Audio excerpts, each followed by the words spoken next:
Bienvenidos a Red Hot Chili Peppers Discografía. Este es nuestro primer episodio dedicado al álbum Red Hot Chili Peppers de 1984, con el que inauguramos nuestra temporada de episodios con álbumes específicos, a los que vamos a ir repasando, conociendo sus intrigas, sus anécdotas, procesos de grabación incluido, canciones, y dejando un espacio especial para esas impresiones que nos vayan surgiendo de las mismas.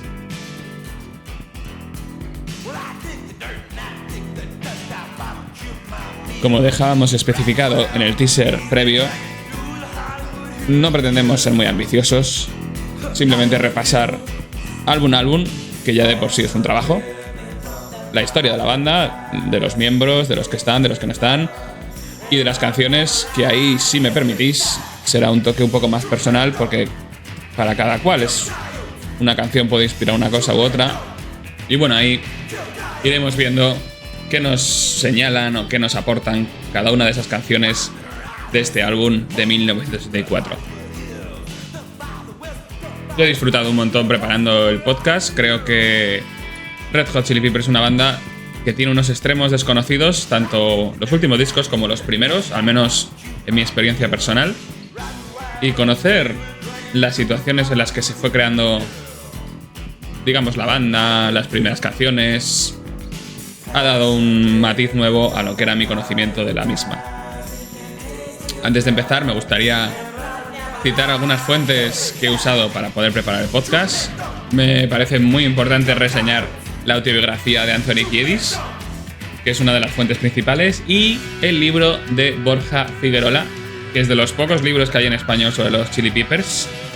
Aparte tiene un cómic que creo que es increíble, y que, bueno, hace un reflejo total de los 40 años de la banda y que os recomiendo totalmente, seáis fans o no. Desde aquí un saludo a Borja Figuerola, si me está escuchando. Necesitamos contactar con él para que participe en nuestro podcast. Gracias. Y por último, antes de empezar ya con la enjundia, me gustaría también aprovechar para pedir disculpas por decir Chili Peppers todo el rato. Creo que un crío de los 90 como yo aprendió de esa forma y ahí es imposible quitárselo.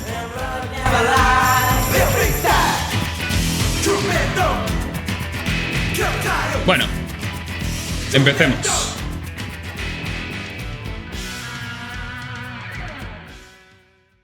Lástima de solo, ¿eh? Vamos a empezar hablando de lo que es la relación entre tres personas fundamentales que creemos que son los principales valedores de esta primera etapa en la banda, que son Anthony Kiedis, Flea, o como le vamos a conocer ahora, que es Michael Balsari, y Hillel Slovak. Perdonad mi pronunciación tan exquisita.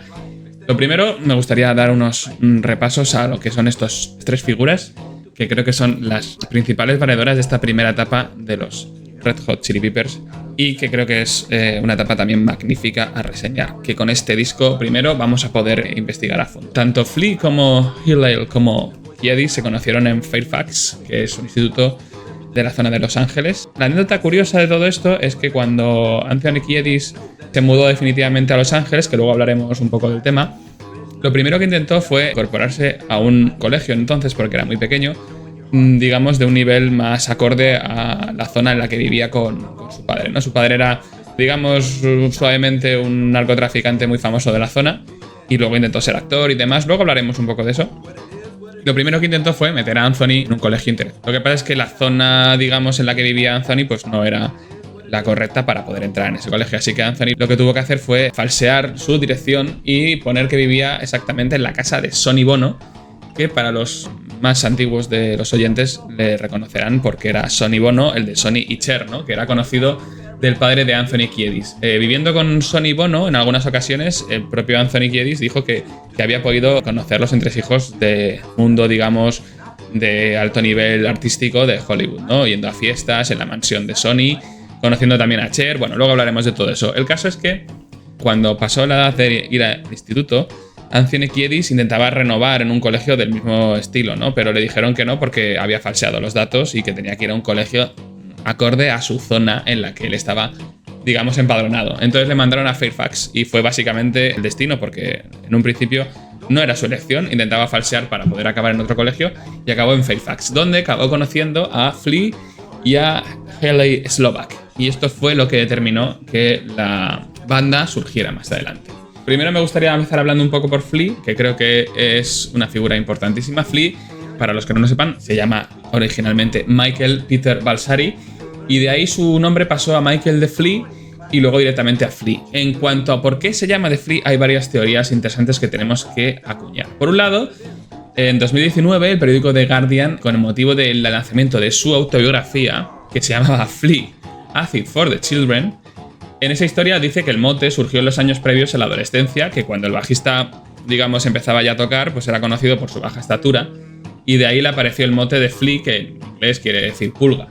Flea también ha dicho que, bueno, que vale, que está de acuerdo con eso. Incluso también en alguna entrevista que ha tenido con Larry King en televisión ha llegado a decir que siempre ha sido una persona muy hiperactiva, muy salvaje, y bueno, que eso está relacionado también con la conducta de las pulgas y que por eso podría venir el tema Flea como pulga en inglés. La segunda teoría es también pues que cuando Flea era joven vendía baratijas y joyas en un mercado de segunda mano y que en inglés eso se traduce como flea market. Entonces ahí salió un poco por qué le empezaron a llamar Flea. Tenemos otra tercera teoría, que es que Anthony Kiedis, esta es la que más, digamos, se ha llegado a trasladar, ¿no? Que Anthony Kiedis le puso el mote durante un viaje. Y luego el propio Anthony Kiedis reconoce en su autobiografía que él no le puso el mote, pero que cuando regresó de una excursión con otras dos personas del mundillo, ya tenía el sobrenombre de Flea incorporado. A lo mejor en un principio era simplemente Michael de Flea, luego apareció siendo Flea.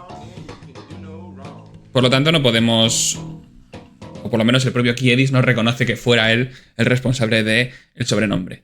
Lo que está claro es que en la banda tenían siempre sobrenombres diversos. Luego lo veremos, pero tanto Anthony como Flea, como Slovak, o luego ya más adelante cuando apareció Frusciante, todos tienen un sobrenombre dentro de la banda que es como importante, ¿no? Un apodo que usan, incluso a veces van cambiando.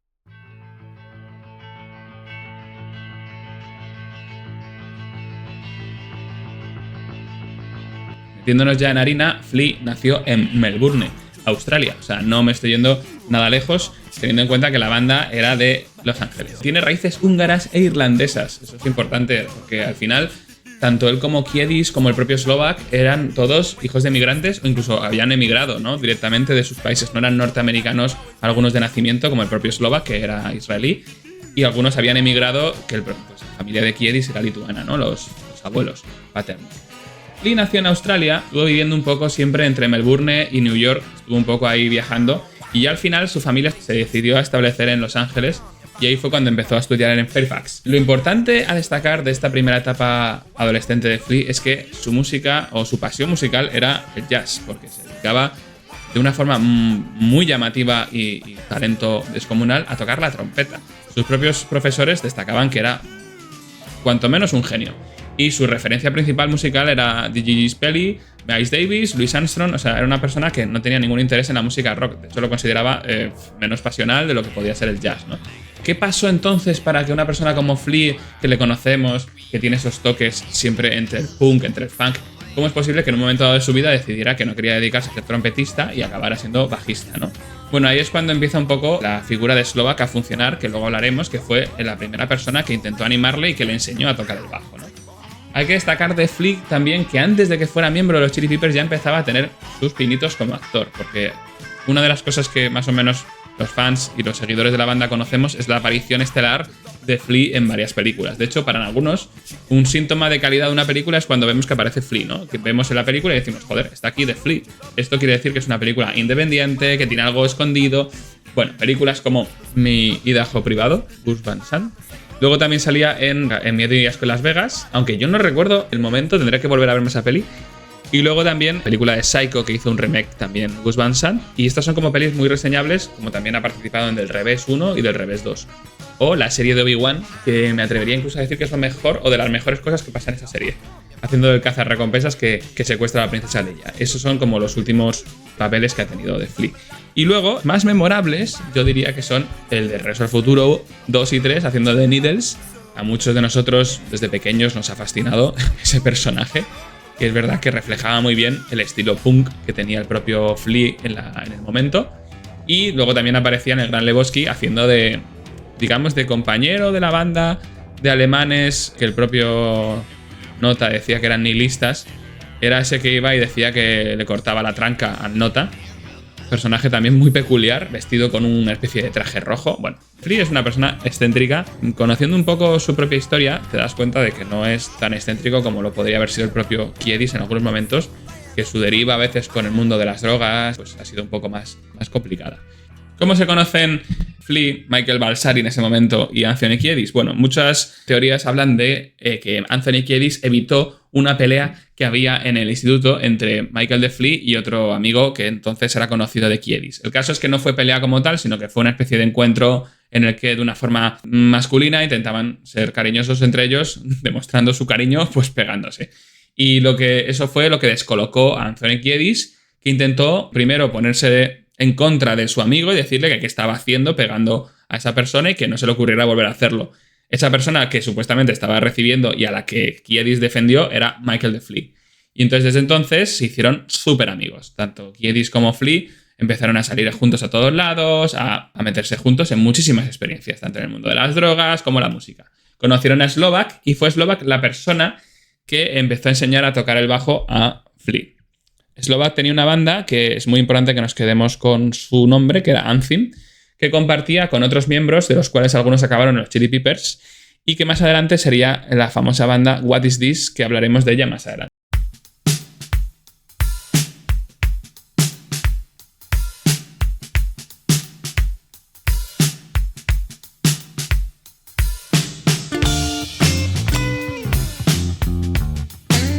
Vamos con Anthony Kiedis.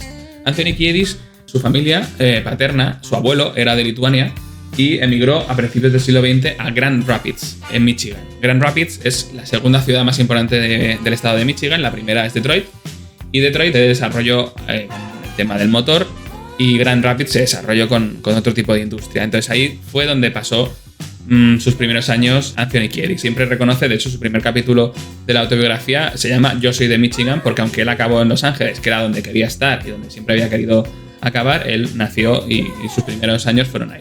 Hay que reseñar que su familia era complicada. Tenía una familia paterna que era de origen lituano, que como decimos, el patriarca, que era su abuelo, tenía mucha presencia en lo que es la familia y era digamos que un clima bastante opresivo en el que tenía varios negocios, sus hijos que tenían que participar de esos negocios, de la vida familiar, y el propio padre de Kiedis, Jack, pues se rebeló contra todo eso.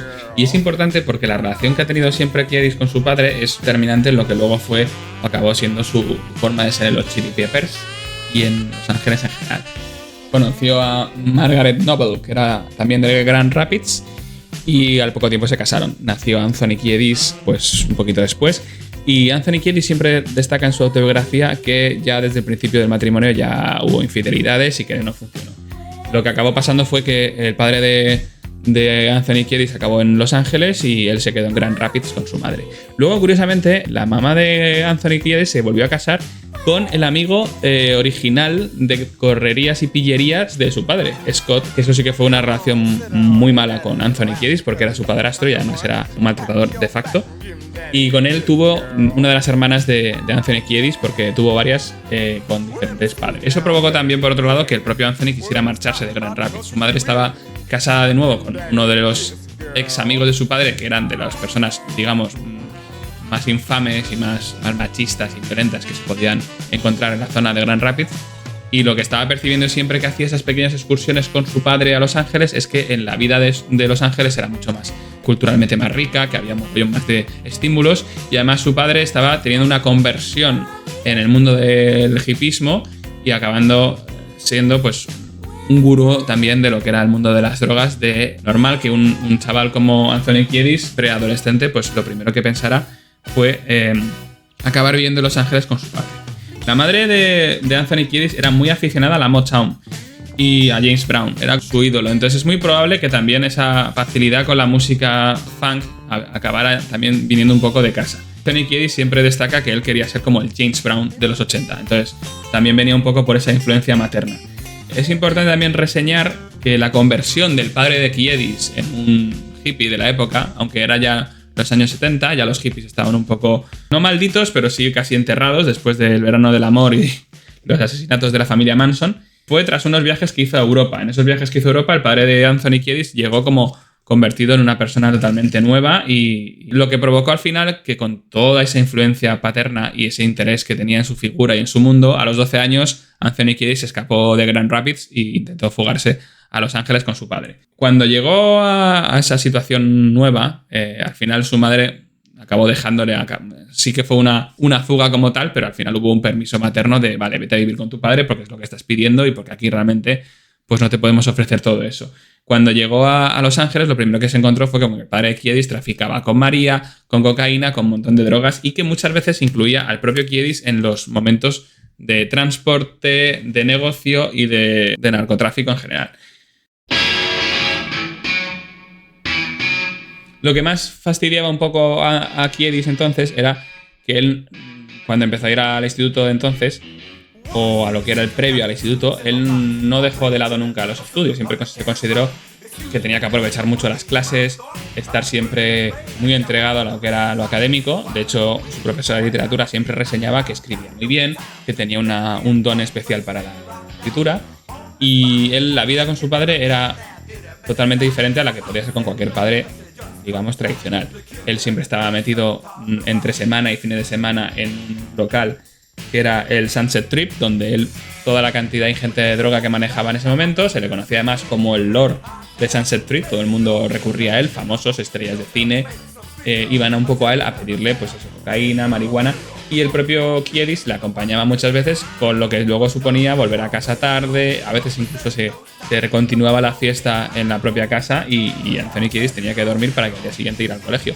En su autobiografía lo mencionaba, que tenía que aguantar a veces noches enteras en las que aparecían maníacos, literalmente maníacos, en su casa a seguir la fiesta, y él sin poder pegar ojo, escuchando los ruidos, porque además él dormía en una habitación que daba al único baño de la casa. Entonces a lo largo de la noche podían aparecer un montón de personas que iban al baño y él, la habitación, viéndolas pasar, intentando conciliar el sueño de alguna forma para poder acudir a clase al día siguiente.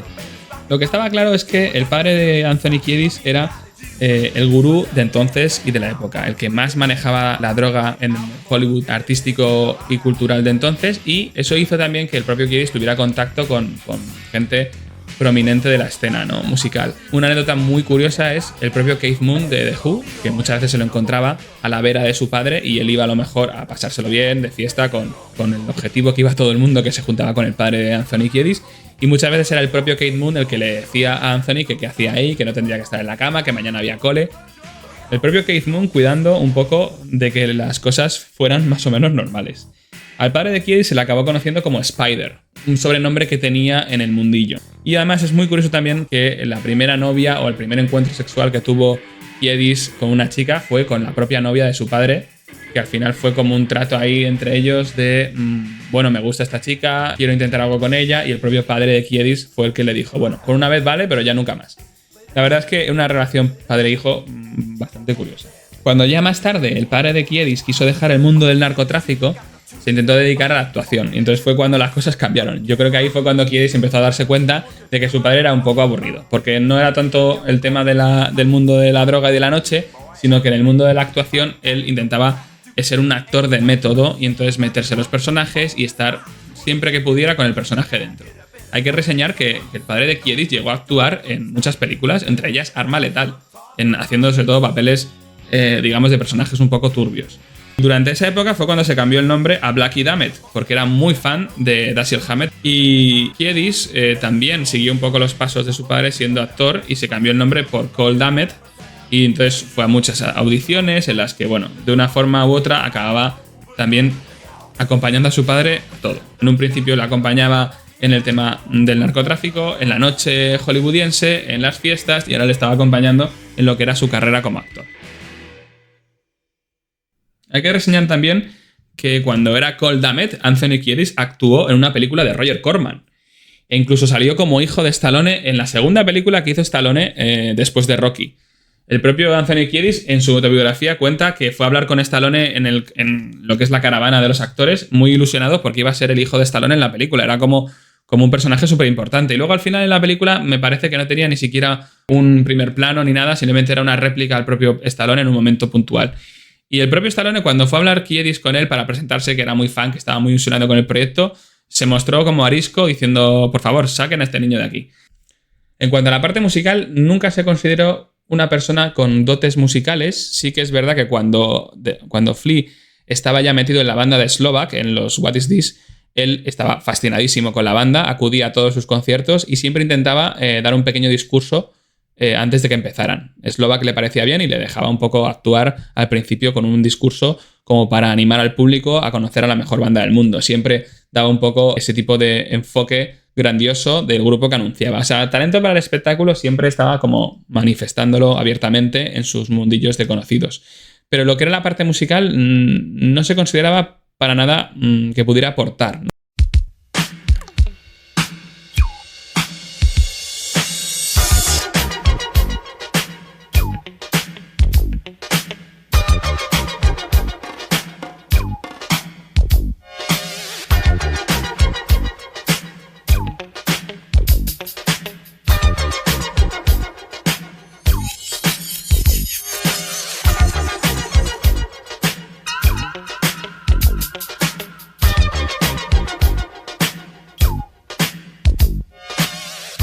Esta canción, Grandmaster Flash and the Furious Five, la que hace que Kiedis se venga arriba y diga, oye, pues yo puedo hacer algo como esto.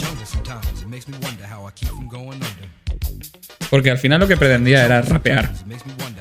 Y él se daba cuenta que no quería ser un gran cantante como James Brown, pero oye, que si podía hacer rimas y cantar rapeando, como hacían los Grandmaster Flash and the Fury Five, ¿por qué no? Desde luego la influencia es pasmosa y las comparaciones odiosas.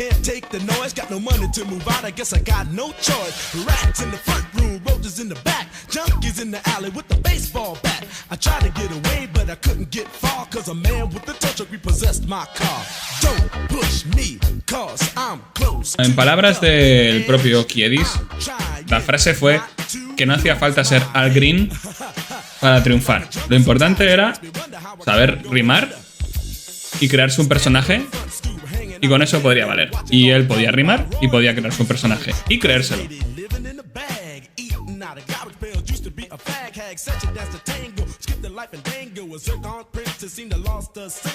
Y una vez hablado de Kiedis, hay que reseñar al último figurante de nuestra historia primigenia de los Chili Peppers, que es Hillel Slovak. Como ya hemos comentado antes, tenía una banda que se llamaba Los Anthem, y que luego fueron los What Is This, junto con Jack Irons, que luego también hablaremos de él, y que sonaban más o menos así.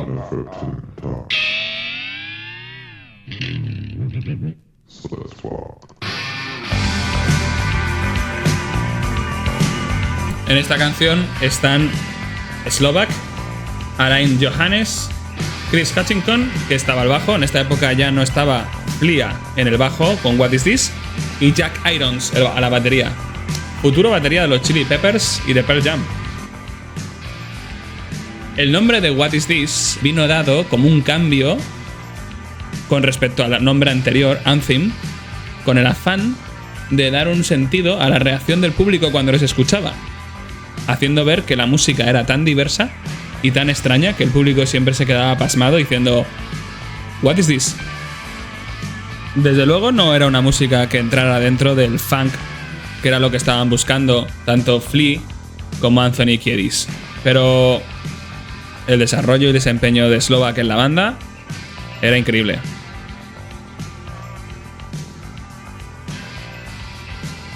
Esta canción se llama Squeeze.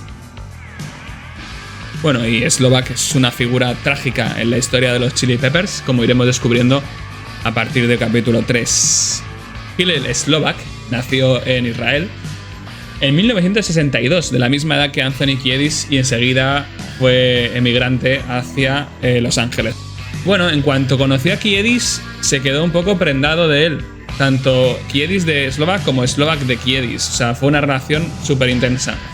Enseguida, juntos empezaron a hacer cosas. Independientemente de que él luego siguiera con su proyecto de What Is This, incluso llegaron a grabar discos, siempre dejaba un hueco para atender a sus amigos. También es verdad que cuando Flea tuvo que iniciar una etapa de búsqueda de otras bandas, se enfadó con él mucho. Como hemos comentado, Flea fue elegido para tocar el bajo en What Is This, y fue el propio Slovak el que le enseñó a tocar el bajo. Y aguantó un par de meses porque enseguida Flea tuvo una oferta para audicionar en una banda de punk llamada The Fear, que también sonaban más o menos así.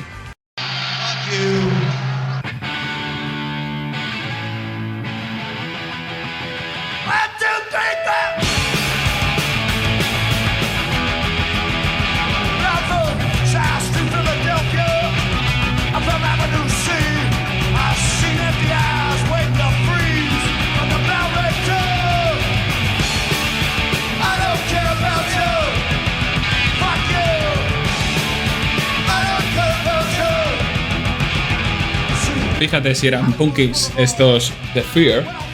Fueron invitados al programa de John Belushi, el Saturday Night Live, por el propio John Belushi, porque era fan de su música. Y montaron una que en poco tiempo el público, la audiencia y el propio John Belushi se dedicó a destrozar todo lo que pilló en ese mismo plató. Aquello era lo normal en esos momentos de holgorio punk. La cadena tuvo que asumir unas pérdidas de $400,000. Y en consecuencia de ello, The Fear fueron vetados para cualquier aparición posible en la NBC. Lo más gracioso fue que incluso un miembro del público cogió el micrófono y en cuanto pudo, en ese momento de éxtasis destructivo, dijo "Fuck you, New York". La banda sigue girando actualmente. El líder de la misma, que lleva desde que su creación, es Lee Bing, que es el que tuvo la responsabilidad total de contratar a Flea como bajista de su banda. Según contaba Flea, es una persona bastante autoritaria y con un control absoluto sobre la banda. Para ser una banda punk, podríamos decir que vivían en una total dictadura. Slovak no se lo tomó nada bien. Pensó que Flea tenía que, digamos, comprometerse con una de las dos bandas en las que estaba figurando al mismo tiempo. O seguía con What Is This o se metía con The Fear y decidía seguir probando suerte en el punk. Flea tuvo que elegir y eligió la oportunidad que le estaba ofreciendo The Fear. Como habéis escuchado, los conciertos de Fear eran complicados. Eran un ejemplo total de escenario punk y de desfogue y de destrozo punk. Flea fue avanzando en lo que era su propia carrera musical y Slovak no le quedó otra que asumir. Al principio dejó de hablar con Flea durante un tiempo. El propio Kiedis menciona que no se lo tomó nada bien y que, bueno, básicamente dejaron de hablarse. Y luego ya con un tiempo tuvieron que acordar que era insostenible. Eran una relación tan intensa y de tanta amistad entre los tres que no podían estar dos de ellos sin dirigirse la palabra, ¿no? Al final Slovak, digamos que enterró el hacha de guerra. De manera que nos situamos en el año 1983, en el que ya Slovak, Kiedis y The Flea pueden, digamos, empezar a hacer algunos pinitos juntos. Y es cuando el propietario de un bar de la zona llamado Dream Lounge les propone tocar unas canciones, bueno, en este caso una canción, para hacer de teloneros de un grupo que en ese momento estaba teniendo bastante familia en el mundo punk de la escena de Los Ángeles, y además cuyo líder era conocido de Kiedis. Con lo cual el grupito formado por Slovak, Flea y Kiedis empezaron a componer alguna canción para poder actuar esa noche en el Dream Lounge. La primera canción que compusieron los Chili Peppers en ese caso fue Out in LA, que es una canción en la que Kiedis se siente totalmente en su salsa para poder hablar de Los Ángeles y incluso de meter ya sus pequeños personajes en lo que es la propia canción. Es una cosa que luego analizaremos cuando hablemos de las canciones.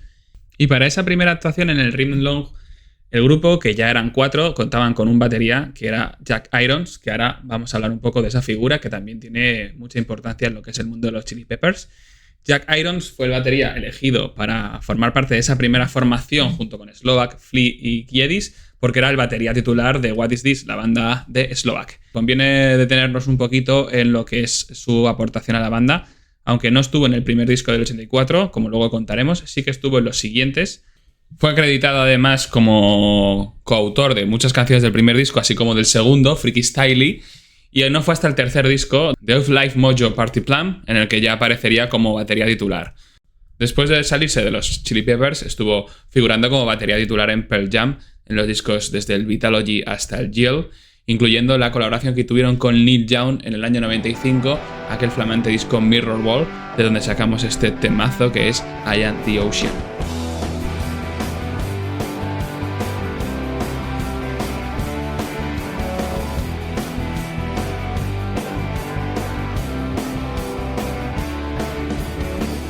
La leyenda cuenta también que se debe a Jack Irons el hecho de que Eddie Vedder acabara figurando en Pearl Jam como cantante. Jack Irons era compañero de habitación de Eddie Vedder en Los Ángeles. Eddie Vedder, surfista, cantante ocasional, fue el que, gracias a Jack Irons, le llegaron las cintas con la maqueta, con la música de las canciones que estaban preparando entonces Stone Gossard y Jeff Ament, embarcados en un nuevo proyecto buscando un cantante suplente tras la muerte de Andrew Wood, con el que estaban formando hasta entonces Mother Love Bone. Jack Irons era un posible candidato a batería y así se lo hicieron saber Jeff Ament y Stone Gossard. Él lo que hizo fue trasladar las cintas a su compañero de habitación, este jovencito merenudo Eddie Vedder, que aún era desconocido para todo el mundo, y él fue el que les devolvió las cintas con su audio grabado, con su voz y con una letra que había puesto para todos los temas que habían mandado. Entre ellos figura, por ejemplo, el temazo de Alive, que Eddie Vedder hizo suyo, componiendo su propia letra y con una versión vocal increíble. Después de eso ya todo el mundo conoce la historia de Jeff Ament, Stone Gossard, quedaron impresionados con el trabajo de Eddie Vedder y le pidieron que acudiera a reunirse con ellos en Seattle.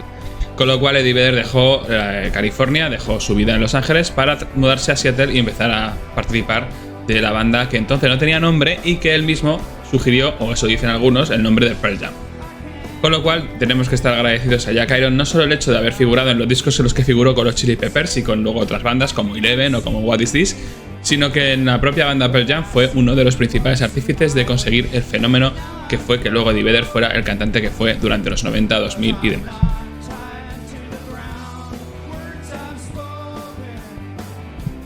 Volvemos a 1983, tenemos a Kiedis, tenemos a Slovak, tenemos a Flea y tenemos a Jack Irons componiendo canciones juntos. Su primer tema, como ya hemos comentado, fue Out in LA, y preparándose ese concierto en el Remedial Lounge, que tocaron una única canción que sonó bastante bien. Actuaron con un nombre que no era el de los Chili Peppers, el nombre era bastante estrambótico, se llamaba Tori Flow and the Miraculous Majesty Master of Mayhem. Mi inglés ya sabéis que a veces peca. Y esa primera actuación fue la determinante para poder seguir actuando más adelante. El dueño del bar les dijo que les había encantado, que volviera la semana que viene, entonces ya tenían que ponerse las pilas a seguir componiendo canciones porque no les quedaba otra.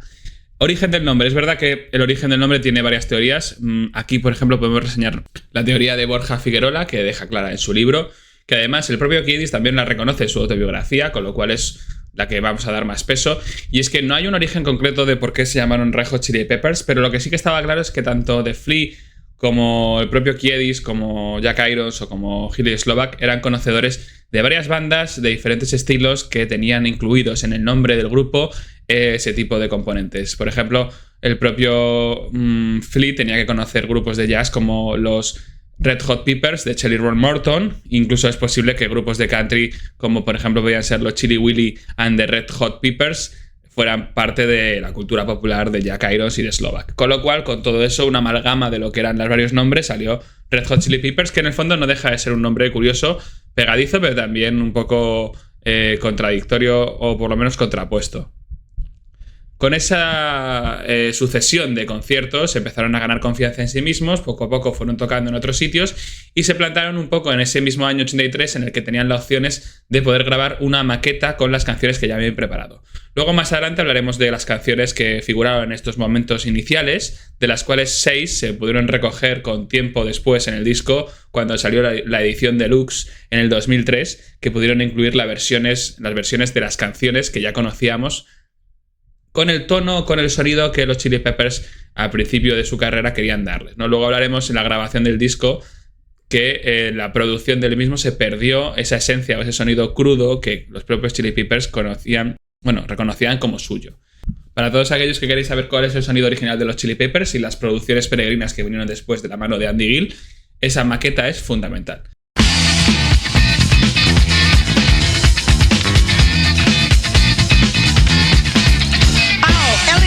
That's my mind blaze. For me it's a race through a cotton picking maze. For you it's a chase, but I lose you in the haze. And now you spend your days catching waves and you check to go out.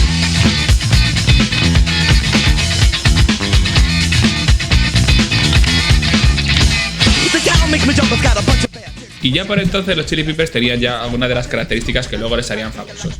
Fue por estos tiempos, más o menos en el 83, cuando tuvieron una actuación famosa en el Club Kit Kat, que básicamente era un club de striptease. El propio Kiedis en su autobiografía destaca que las personas que estaban en ese club no tenían ningún tipo de atracción hacia lo que era su espectáculo. Un espectáculo que además se caracterizaba por elementos notoriamente sexuales en los bailes, en las contorsiones que hacían los propios miembros de la banda y en el estilo musical.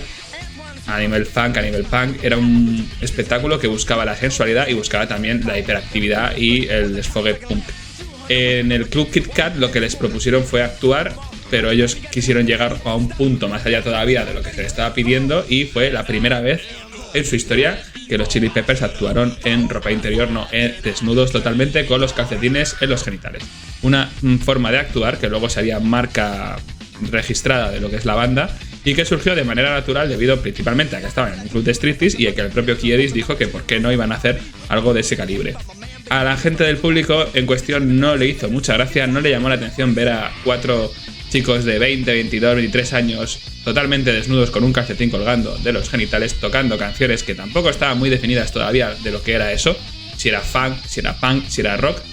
Pero una persona entre el público que sí le llamó mucho la atención, que enseguida dijo, estos chicos van a llegar muy lejos, lo cual no era del todo muy improbable viendo el espectáculo que estaban ofreciendo, cosas que no habían visto hasta entonces en ningún lado. Y esa persona se llamaba Lindy Goetz. La actuación le hizo mucha gracia, les invitó a comer y se convirtió en su manager. Y ya con un manager ya podríamos decir que los Chili Peppers empezaban ya a despegar y a tener lo que se podía considerar una estructura musical solvente y potente. Kiedis cuenta que tras una negociación larga, al final lo que decidió, lo que fue clave para que se convirtiera en su manager, fue básicamente que les invitara a una comida. Invítanos a una buena comida y será nuestro manager. Y aquella comida fue comida china.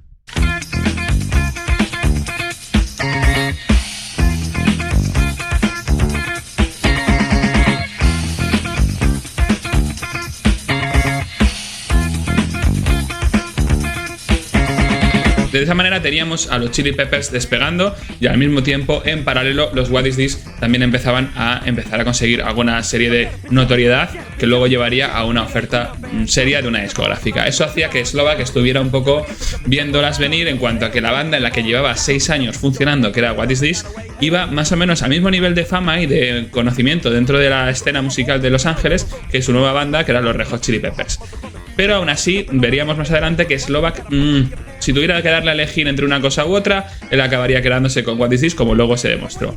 De la misma forma, Flea estaba en la cuerda floja con The Fur, que el propio miembro líder de la banda, Lee Bing, le había dicho que tenía que centrarse, no podía estar en dos cosas, no podía estar con los Chili Peppers y con The Fear. Así que, una vez más, Flea tuvo que elegir y se quedó con su banda. Eso fue lo principal que hizo que Kiedis viera que eso iba a ser algo serio para siempre. Ya que por aquel entonces también tuvo una oferta para audicionar para el proyecto nuevo de John Lydon, ex de los Sex Pistols. Digamos que Flea, con el estilo punk que salía de sus poros, no pudo desaprovechar esa oferta y de hecho audicionó para el trabajo y le dieron el puesto. Le dieron el puesto de bajista de lo que iba a ser el nuevo proyecto de John Lydon.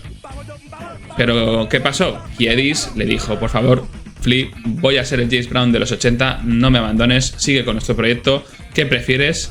¿Estar con un proyecto de una persona o estar en tu propio proyecto que estás haciendo tú conmigo? Como era previsible, Flea al final acabó dando el brazo a torcer y desde ese momento que decidió quedarse con los Peppers hasta el día de hoy, de 2024, la banda ha sido básicamente siempre su columna vertebral, Kiedis y Flea. Y llegamos al año 84, donde ya aparece por fin la primera oferta de una discográfica, en este caso de EMI Capitol Records. Aparece en el mismo momento exacto en el que le ofrecen una oferta discográfica a What Is This por parte de MCA. ¿Eso qué pasa? Pues eso lo que produce es un cisma importantísimo en la banda que va a ser totalmente irrecuperable y que va a provocar, pues para algunos podrían decir que el hecho de que el disco que salió originalmente en el año 84 fuera un desastre y que no llegara a aprovecharse como se hubiera aprovechado, porque al aparecer esas ofertas paralelas, Slovak tiene que elegir si tiene que vincularse más a Chili Peppers o a What Is This. Con lo cual Slovak al final elige continuar con What Is This, aprovechar la oferta discográfica que les había llegado de la MCA y coordinarse con Jack Irons para grabar ese disco que iban a grabar con What Is This. Con lo cual Slovak y Irons abandonan los Chili Peppers justo en el momento en el que van a empezar a cumplir su sueño, a grabar un disco para poder empezar a ser una banda importante, y Kiedis y Flea se quedan sin batería y sin guitarrista. Esto es un momento crucial y creo que es importante que nos detengamos un momento porque la historia de los Chili Peppers va a estar rodeada de estos momentos en los que Flea y Kiedis se han quedado solos.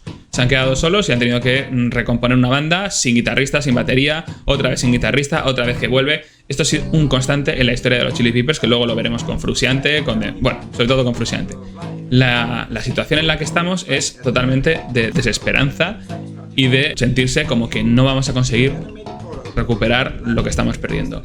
Primero que piensan Flea y Kiedis es primero abandonar y dejar el proyecto, porque sin Slovak y sin Irons no iba a ser lo mismo, o intentar buscar suplentes, y esa fue la opción que al final acabó ganando.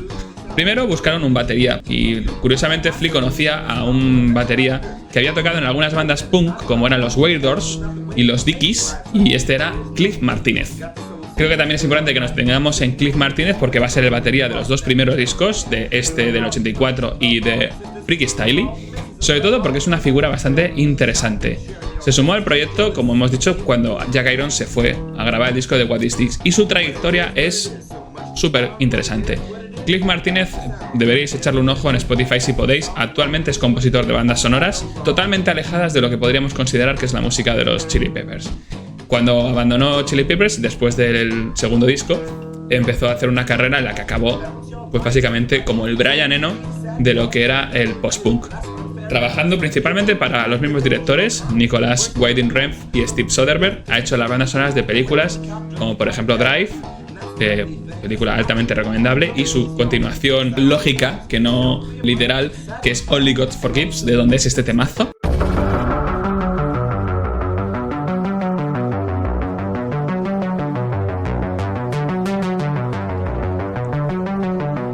Como veis, es una música totalmente alejada de lo que podríamos llamar que es el punk y el funk punk y todo lo que trabajaba en su estancia con los Chili Peppers.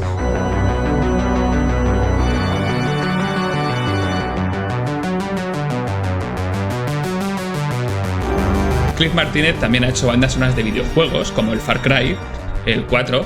También ha hecho las últimas películas de Steven Soderbergh, Solaris, Traffic, Kimi, incluso las series importantes que ha trabajado Steven Soderbergh como The Nick. Vamos, de hecho yo conocí a Cliff Martínez por las bandas sonoras. La primera banda sonora que me llamó la atención fue la primera que hizo para una película, que fue Solaris, otra película que de verdad os recomiendo, basada en la novela de ciencia ficción Solaris, donde Steven Soderbergh contó con su participación para componer la banda sonora, y es una música impresionante, música ambiental, espacial, totalmente etérea, y que a mí me encanta. Lo único que evidentemente no podrías decir con esto que suena que lo que estamos escuchando es a la antigua batería de los Chili Peppers. Cliff estuvo solo presente del 84 a 86, grabó los dos primeros discos con la banda y luego ya abandonó la banda para sus proyectos. Ya con un batería de ese calibre, podíamos decir que la banda estaban un poco más tranquilos. Ya eran un trío, solo faltaba encontrar un guitarrista que pudiera grabar con ellos su primer disco. Para ello, pensaron en audicionar directamente, porque Cliff le conocían de más o menos del mundillo, pero necesitaban un guitarrista y no sabían con quién contar. Hicieron audiciones, el primer fichaje que tuvieron un poco en mente, que no les salió muy bien, fue Dix Denny, que había tocado con The Wailers, o sea, realmente era una recomendación de Cliff Martínez. ¿Qué pasó con Dix Denny, con el que llegaron a ensayar y con el que tuvieron muy buenas vibras y que realmente podía haber sido una opción muy lógica? Pues según Kiedis, lo que pasaba es que era un músico excepcional, o bueno, por lo menos un músico que se defendía componiendo o practicando canciones nuevas, pero que era incapaz de tocar lo que había llegado antes. O sea, las partes de Slovak, toda la producción hasta entonces de los Peppers, no era capaz de tocarla, no era capaz de verse ahí, no podía hacer lo que había hecho un músico antes que él, no le imitaba el sonido, no hacía sus mismos acordes, sus solos, no era capaz.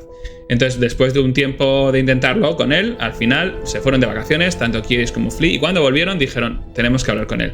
Y le despidieron. Esto es importante porque fue el primero de muchos despidos que empezarían a llegar con los años en la banda. Este primer despido se encargó Kiedis de llevarlo a cabo, porque siempre como que Flea y Kiedis iban turnando, y pues en el momento que tuvo que hablar con él, habló Kiedis y le dijo que lo lamentaban mucho, pero que no podían seguir con él en la banda por ese motivo que habían visto, que es que era incapaz de hacer la música anterior, que es lo que ellos querían. Realmente querían grabar su maqueta con una buena producción y con un buen productor y un ingeniero de sonido que metiera ahí un poco de mano.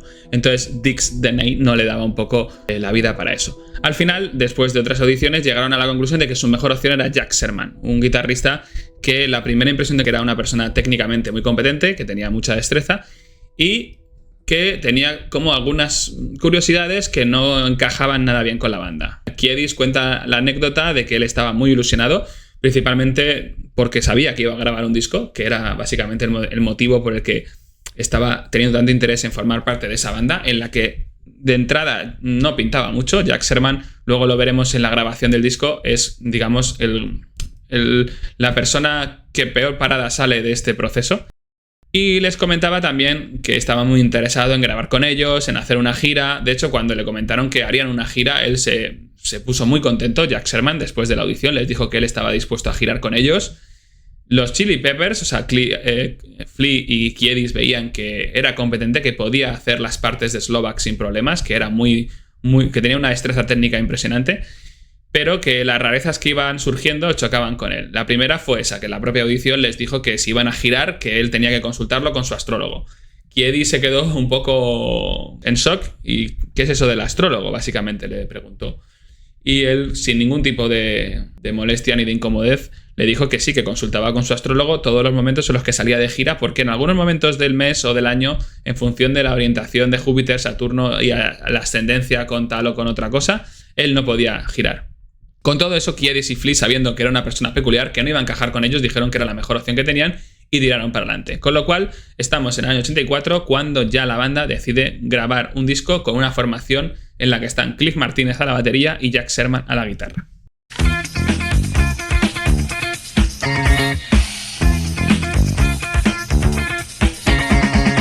Kiedis y Flea fueron a la compañía discográfica a conocer un poco a Jim Mazza, que era el dueño de EMI, que era el que básicamente el jefe que tenían, ¿no? El que iba a producir su disco a nivel de poner el dinero. Y también a Jamie Cohen, que era el que les había fichado, el que les había dicho, oye chicos, vais a grabar un disco con EMI Records. La impresión que se les llevó cuando fueron a la discográfica es que ahí nadie sabía quién eran los Chili Peppers. No tenían claro que nadie de lo que era ese entorno supiera que había una banda que era los Red Hot Chili Peppers, que estaban grabando con ellos en ese momento, o que iban a grabar con ellos, que les iban a promocionar. Se sentían totalmente ignorados y marginados dentro del sistema de la industria musical, en este caso representada por EMI. Con lo cual a Flea y a Kiedis se les ocurrió la grandísima idea de entrar en la sala de juntas donde estaban todas las personas importantes de EMI y hacer un espectáculo encima de la mesa, pues a lo loco, de lo que ellos eran capaces de hacer en directo. Se fueron después de cuando finalizó el espectáculo, se fueron y se dieron cuenta que a lo mejor había sido una mala idea actuar de esa manera delante de los que iban a poner el dinero para grabar su disco. Y durante un tiempo Kiedis, que estaba viviendo también una época de mucho consumo, mucha locura un poco también y un poco descontrolado, le entró un poco la paranoia pensando, aunque esto no sería tan raro pensarlo, que era muy probable que ya no tuvieran disco, ya no tuvieran discográfica y que hubieran acabado directamente en la calle. Para arreglarlo fueron al poco a preguntar a ver si todavía podían seguir grabando un disco y parece ser que sí, que no fue una cosa que les impidiera al final llevar a cabo su principal tarea, que era grabar un disco con ellos. De hecho, les dejaron elegir con quién querían trabajar y Kiedis y Flea quisieron trabajar con Andy Gill para producir su disco. ¿Quién es Andy Gill? Que esto es importante. Bueno, Andy Gill era muy famoso por una banda que se llama Gun of Four, que era una de las principales influencias tanto de Kiedis como Flea.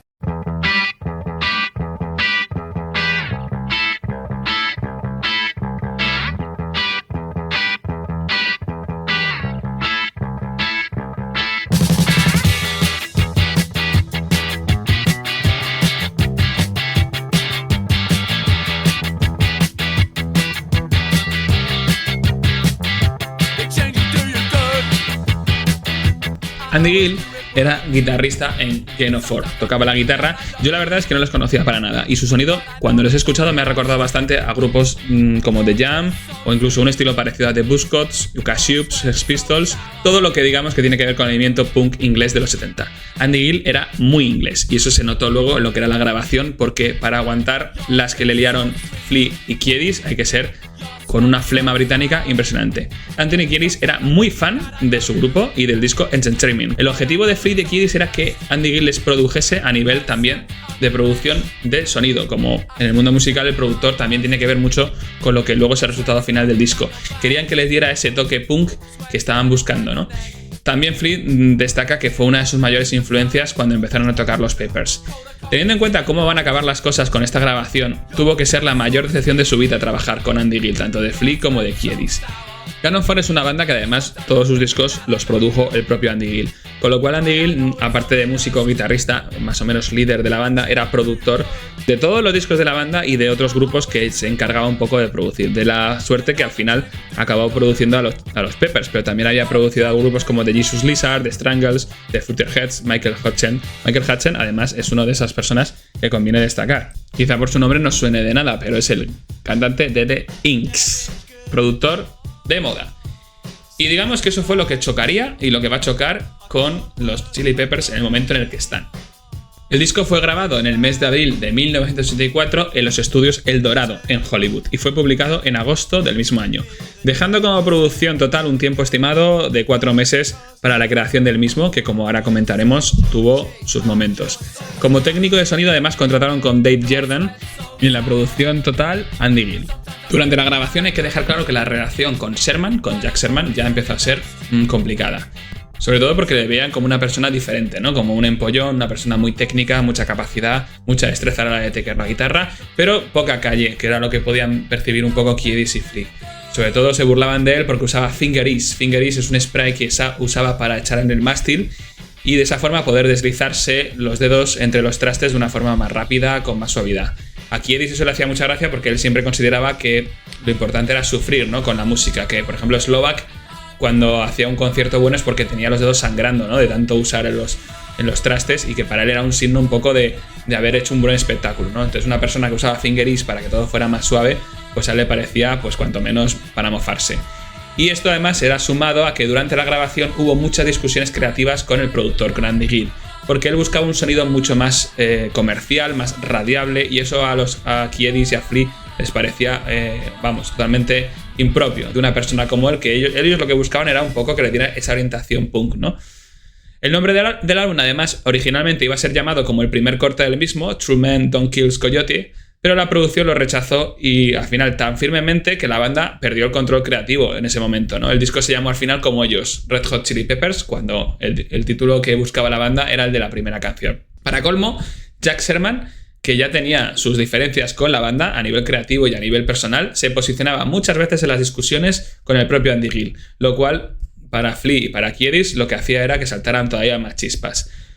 Entre las broncas que hubo en la grabación cuentan el propio Flea y Kiedis, que acabaron tan hartos de lo que era trabajar con Andy Gill que en una de esas tomas en las que las cosas se fueron un poco de madre, Flea dijo que se iba al baño a hacer de vientre y entonces el propio Andy Gill le dijo que le trajera un trozo.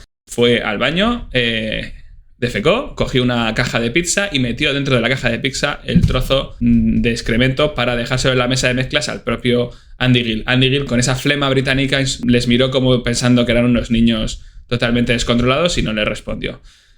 Esta situación es bastante conocida en cuanto a que los propios Chili Peppers le dieron mierda a su productor, algo que Kiedis siempre ha reseñado como algo muy para llevar bien alto, ¿no? Algo que enorgullece a la banda porque fueron la banda que fue capaz de darle mierda al productor Andy Gill.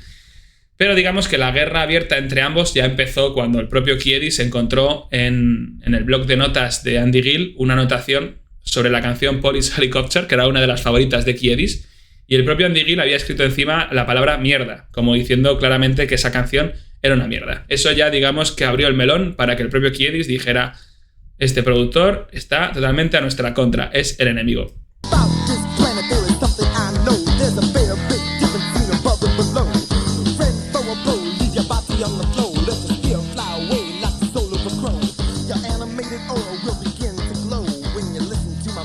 El objetivo al final de la producción era conseguir que los Chili Peppers fueran más radiables, comercialmente hablando, y por eso hubo unos arreglos instrumentales en el disco que a veces funcionan, a veces no funcionan, y que lo que pretendían era un poco que el sonido crudo de los Chili Peppers se fuera amablizando, o más amable.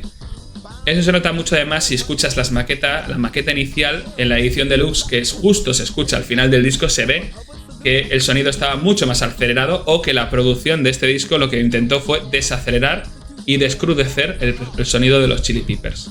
A los Chili Peppers, como ya os he contado, les daba absolutamente igual que sus canciones sonaran en la radio o no. Lo importante es que mantuvieran la esencia de lo que era su música. Como no lo estaban consiguiendo, aprovecharon varios momentos de la grabación para intentar remediarlo. Uno de ellos fue cuando el propio Andy Gill tuvo que faltar a lo que eran los estudios por una operación de cáncer de testículos, y entonces ahí fue cuando Kiedis y Flea hablaron con David Jerden, que era el técnico de sonido, para conseguir reconducir o relanzar toda la grabación para que sonara como ellos quisieran.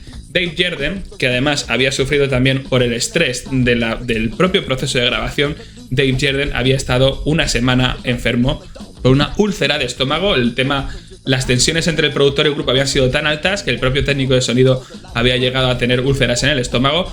Dave Jerden, como os digo, no dio su brazo a torcer y no permitió que Kiedis y Flea trabajaran con las mezclas para poder cambiar la producción. Al final el disco salió como quería Andy Gill, y Kiedis y sobre todo Flea reconocen que no es el disco que hubieran querido, no les gustaba, no les parecía un disco que definiera su esencia y su sonido, que les gustaría incluso volver a grabarlo a día de hoy con Frusciante, pero que bueno, que les hizo ser como eran, fue un aprendizaje que lo valoran de esa manera. Los créditos del disco son todas las canciones escritas por Kiedis, Flea y Slovak, ya que habían sido creadas para la maqueta previa, y hay algunas canciones que además son acreditadas a Jack Sherman, que fueron las canciones Three Men Don't Kill Coyotes, Baby Appeal, Buckle Down, Mommy Where's Daddy y Grandpappy to Plan, quizá acreditadas porque ahí había una presencia más notable de su guitarra solista.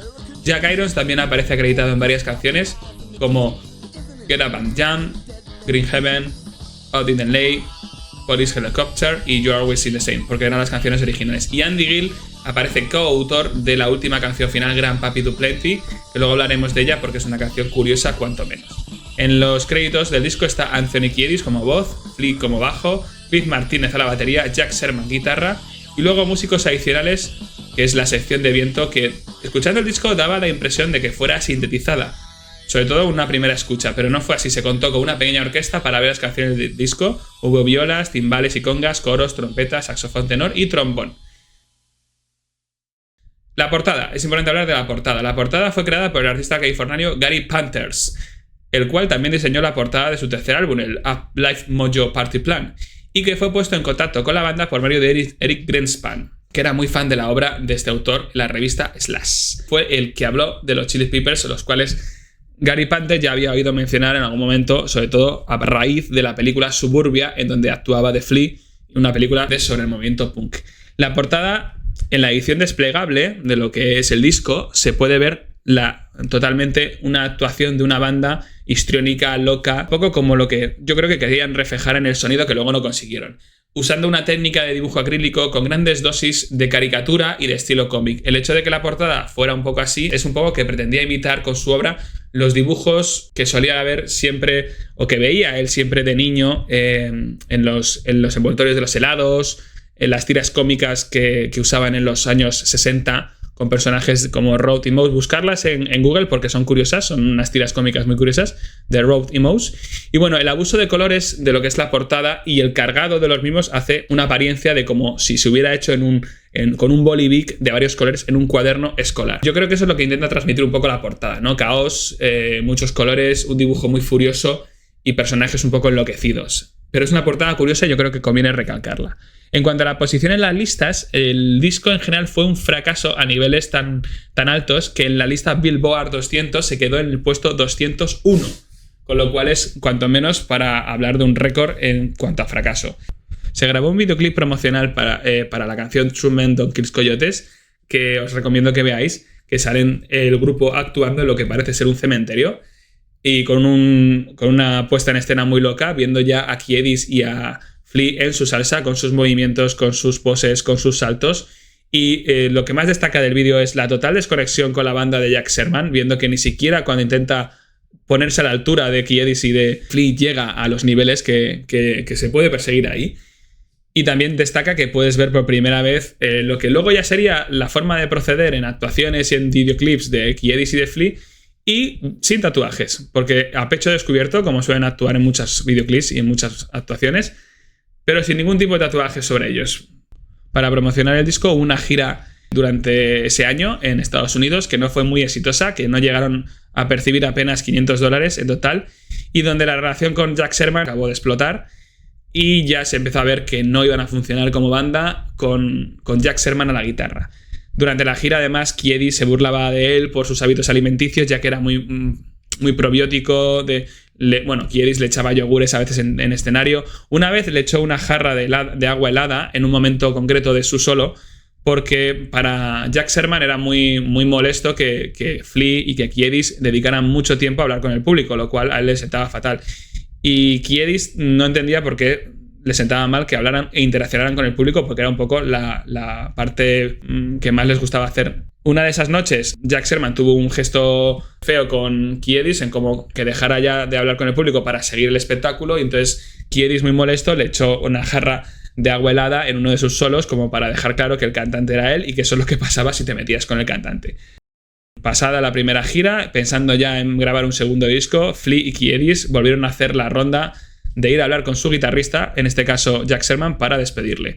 Kiedis cuenta que se turnaron de nuevo a ver quién le tocaba decirle la noticia y que al final le tocaba a Flea, porque Flea tenía que hacerlo esta vez, y que de camino al apartamento donde vivía Jack Sherman les entró la risa nerviosa. Ellos dicen que como era un pasillo muy alargado hasta llegar a la puerta donde vivía Jack Sherman, por todo ese camino les empezó a entrar la risa nerviosa de la situación tan incómoda que era tener que despedirle, y cuando abrió la puerta Jack Sherman se encontró a Kiedis y a Flea partiéndose de risa, diciéndole simplemente que estaba despedido. Eso luego él, años después, cuando demandó a los Chili Peppers por maltrato psicológico y emocional, lo dijo que cuando le despidieron ni siquiera le avisaron, que fue incumplimiento de contrato y que encima se lo dijeron entre risas. En la autobiografía de Kiedis, él intenta disculparse hablando de que fue risa nerviosa, pero es muy probable que Kiedis y Flea les diera igual lo que pensara Jack Sherman en ese momento y tuvieran ese pequeño encontronazo con él. No acabaron tan mal las cosas, teniendo en cuenta que en el segundo disco hay algunos temas que fueron acreditados por Jack Sherman, porque ya estaban componiendo canciones para ese segundo disco en el que Jack Sherman ya no participó. Incluso en el tercer disco me parece que también tenían algún tipo de colaboración o reconocimiento. Jack Sherman murió en 2020 y a raíz de su muerte, Flea publicó un pequeño post en Instagram diciendo que en un principio no habían actuado bien con él, que no habían encajado, que le habían visto como una persona muy diferente a ellos y que no habían sido justos. A raíz de su fallecimiento, pues reflexionaba sobre su actitud y, sobre todo le deseaba lo mejor a su familia. La verdad es que ahí Flea actuó con mucha honestidad. A raíz de esto hay que contar que en paralelo Slovak no estaba muy a gusto con What Is This y fue cuando decidió volver a la banda para grabar el segundo LP, que fue Freaky Style, que hablaremos en el segundo episodio. En cuanto a las críticas del disco, no hubo críticas muy buenas. Kiedis siempre destaca que hubo una buena y una mala, lo cual le dejó igual que como estaba. Y el disco llegó a vender en su momento, sobre todo a raíz de la edición de 2003 con las maquetas, 300.000 copias en todo el mundo. La duración del disco es de 32 minutos 32 segundos y 46 minutos y 1 segundo en la versión en que se añadieron las maquetas de las canciones de la banda. Incluso una canción que compuso Kiedis para la cantante Nina Hagen. Vamos con las canciones.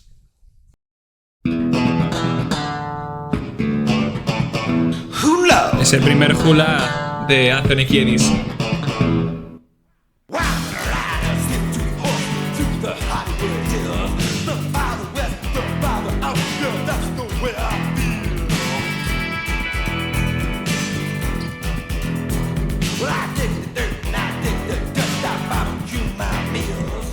Esta canción, True Men Don't Kill Coyotes, que es la primera del disco, es la que iba a dar título al disco.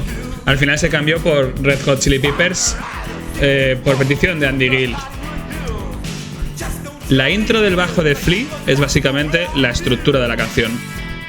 La letra es algo repetitiva en los primeros versos. Habla de una salida nocturna un poco onírica. Y luego ya cuando llega el estribillo es cuando a nivel lírico mejora.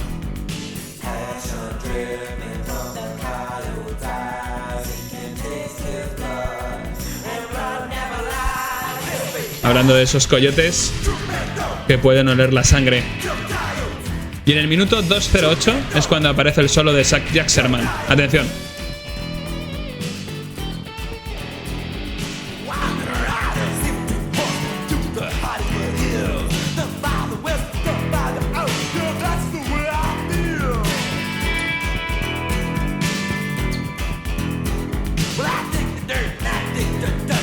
La letra realmente no dice gran cosa y la canción se sostiene solo con el bajo de Flea. De nuevo el estribillo.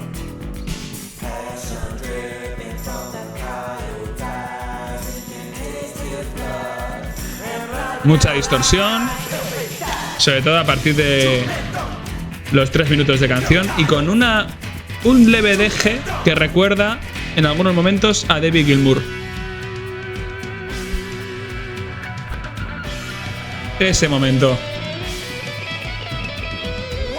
Normal que apareciera acreditado Jack Sherman porque la canción en sí, que podía funcionar como canción en lo que era la versión primigenia, pero totalmente el solo, en este caso, le da un toque diferente. Os aconsejo que veáis el videoclip porque veréis a Kiedis y a Flea en toda su magnificencia.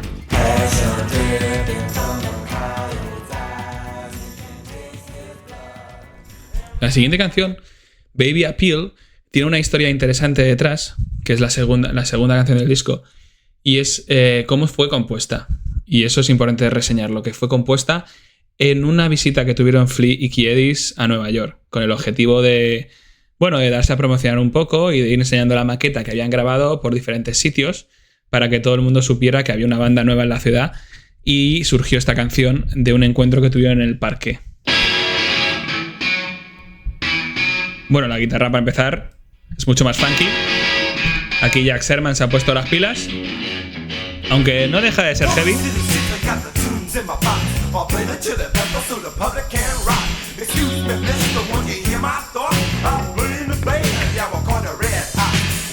La letra habla un poco de la buena apariencia de la banda y anuncia su llegada a la escena musical.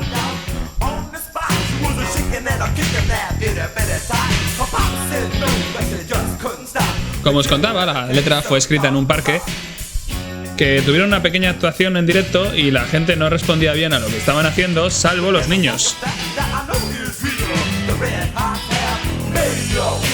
Y eso es lo que dice el estribillo.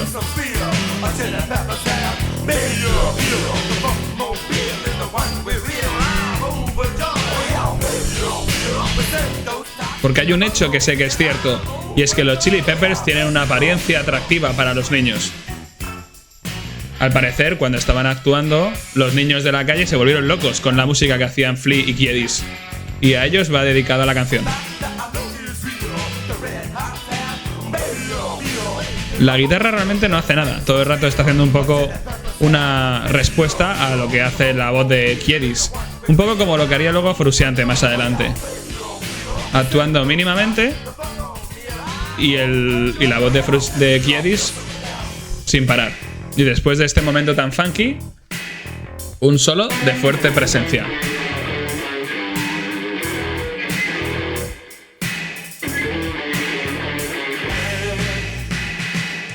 Sin duda esto es como los solos ochenteros.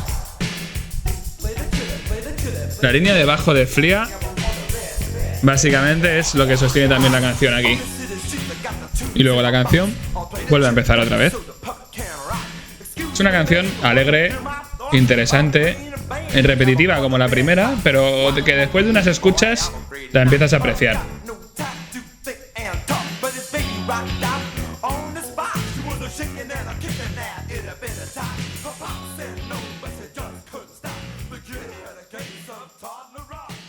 Cuánto abuso del fade out.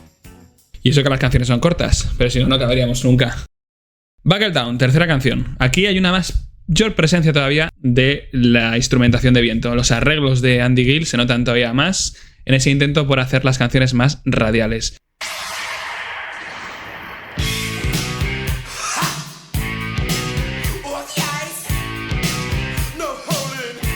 Aquí además la guitarra gana mucho más peso e incluso se dobla a partir de unos minutos, como vamos a escuchar.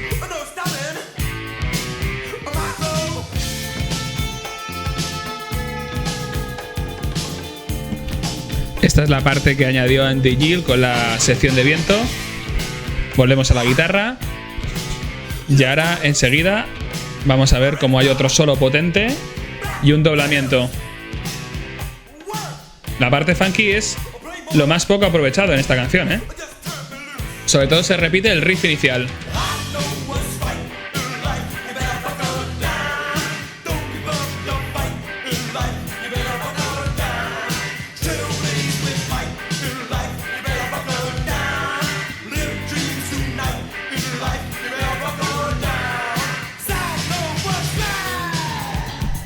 Atención al bajo de Flea.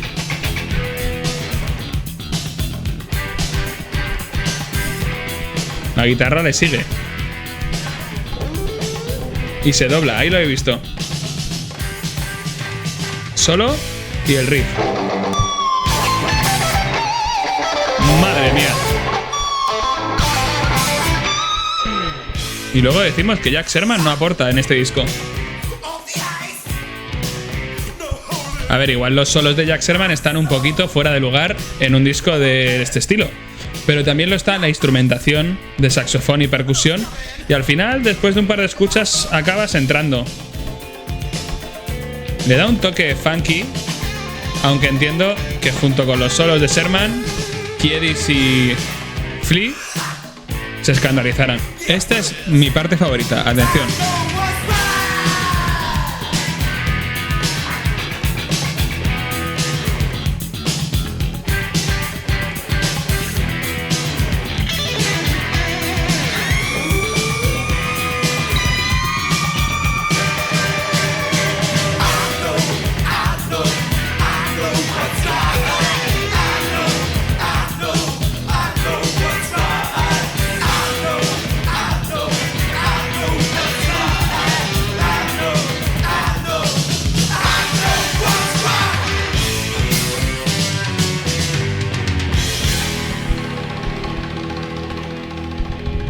Bueno, pues ni tan mal, ¿eh? Igual esas congas al final sobraban. Get Up and Jump, cuarto tema, uno de los primeros que compusieron los Chili Peppers junto con Slovak y Irons. Hay que reseñar que todos los temas que estamos escuchando tienen esa acreditación también de Slovak y de Irons, y como habéis comprobado, pues los solos de Sherman se acreditan también. Bueno, Get Up and Jump en mucha mayor presencia del funky.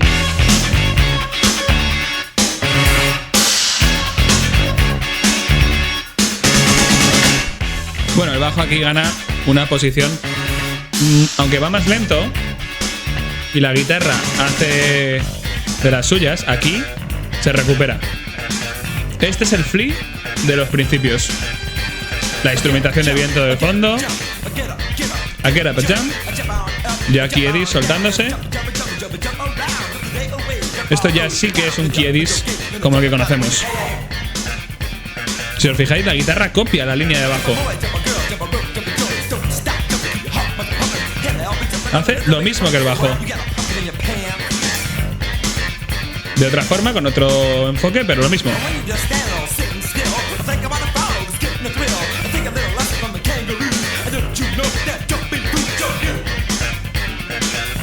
A una velocidad pasmosa.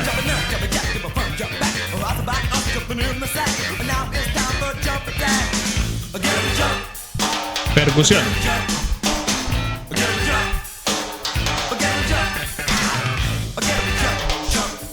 Get Up and Jump.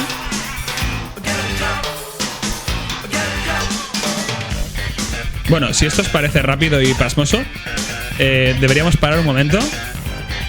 Paremos. Es algo habitual acostumbrarnos a las versiones que conocemos y que nos han llegado y olvidarnos de la maqueta. Y que cuando Kiedis y Flea nos decían que la maqueta era 1000 veces mejor que el resultado de este disco, hay que empezar a creerles un poco, sobre todo ahora que desde 2003 tenemos capacidad para escuchar esa maqueta y para poder comprobar que la velocidad, si aquí os parece una cosa abismalmente loca, vamos, no sabemos nada. Esta es la maqueta que grabaron con Slovak y con Irons. Aquí no hay percusión, no hay instrumentación añadida, arreglos de Andy Gill. Suena igual de funky. Y aquí tienes el bajo.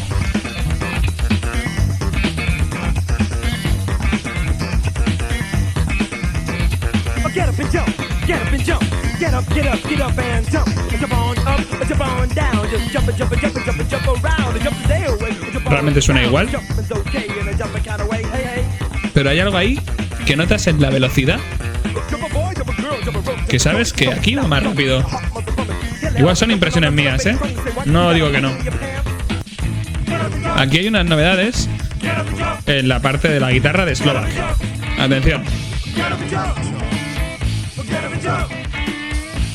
Hay como un pseudo bajo ahí, pseudo solo. Cosa que no veíamos en la del disco. Y los coros le dan un toque mucho más auténtico, sin duda.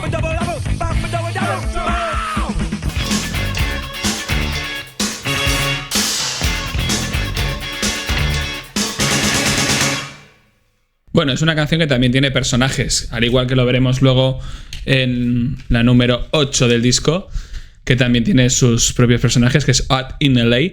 Esta fue la segunda canción compuesta por Kiedis después de esa primera actuación en la que le pidieron más material.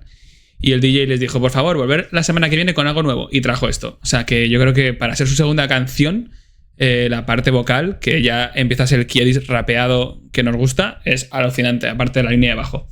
Vamos con la número 5, que ahí es importante que nos detengamos un minutito solo, porque esta es la primera versión de los Red Hot Chili Peppers que van a hacer. Es una canción original de Hank Williams, que es un músico country, y quiero que escuchéis cómo suena la canción antes de ponerla del disco. Cómo suena la original de Hank Williams.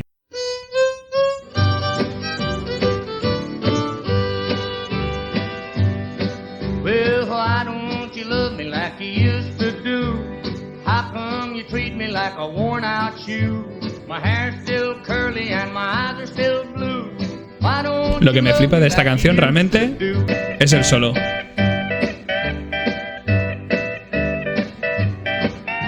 Bueno, pues a los Chili Peppers les gustaba esta canción e hicieron una cover muy suya, muy especial, en que la línea de bajo ahora veréis que os va a recordar a algo porque lo habéis escuchado antes.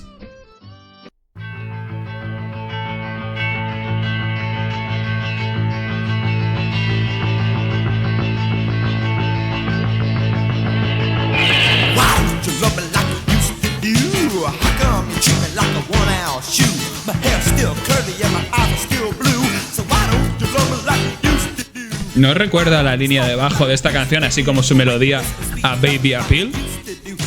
Porque a mí me parece muy sospechoso. Y ahora atención. Este arreglo siempre me ha parecido infame. Es como que te saca totalmente de la canción. No es funk, no es country. Menos mal que Kiedis intenta hacer lo que puede.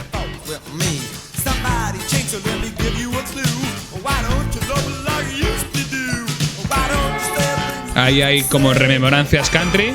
La sección de viento intenta imitar esos sonidos de violín de la música folk. No sé si lo consigue. Un poquito de xilófonos. Kiedis intentando imitar una voz siniestra. Y ahora enseguida el solo de Sherman, que es de las pocas cosas rescatables.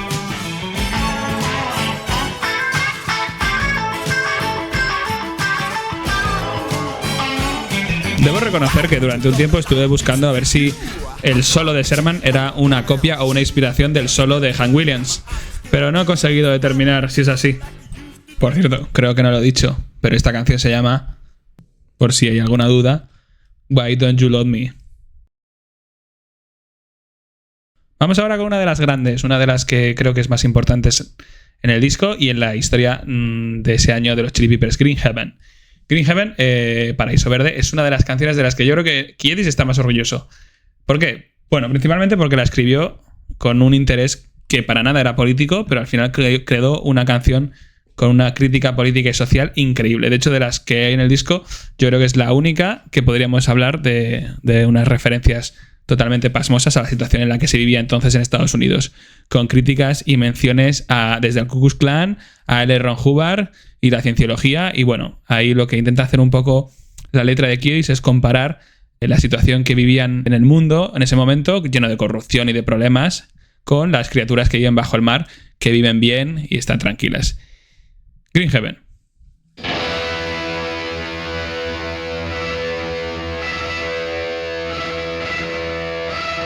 La intro de guitarra de Jack Sherman tiene un riff que es brutal, con mucha distorsión pero se hace con el tema.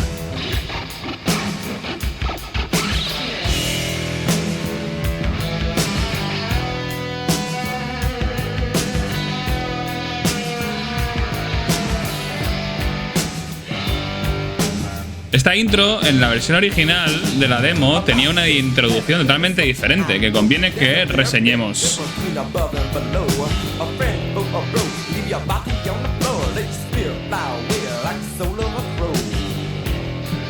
Bueno, la canción es bastante funky, pero pretende crear una atmósfera más oscura con los versos iniciales, que es cuando describen la parte de cómo el mundo está yendo cada vez a peor con todos los personajes que habla Kiedis. Una interpretación vocal rapeada muy contenida, la verdad.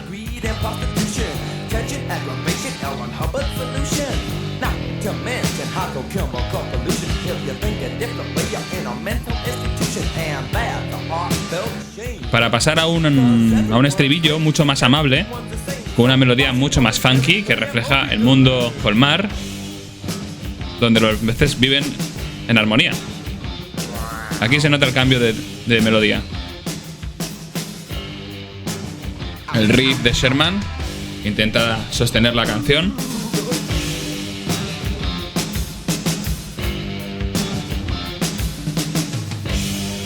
Y aquí, cambio de armonía.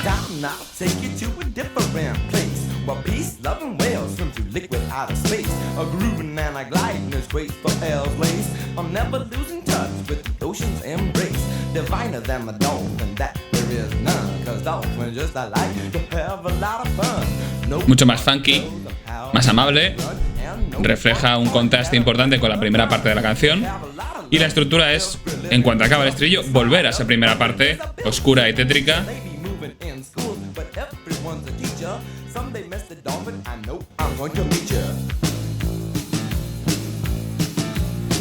Se crece, mantiene la tensión, lo sube y vuelta a la tierra de los policías, donde hace lo que quieren, incluso odiarte porque eres judío, o morder tu culo negro, aunque eso no es algo nuevo. Policías felices de gatillo fácil, ellos solo quieren pelear. Usan pistolas, gas, pero eso no es todo. Tienen libros, prisiones tramposas, cárceles de enfermas de sexo. Que se jodan los pobres. Si eres rico tienes que pagar la fianza. De manera que apoya a la policía, apoya las guerras locales. Esa es la manera de abrir las puertas económicas. Bueno, la letra evidentemente es sarcástica. Y aquí está el solo de Sherman.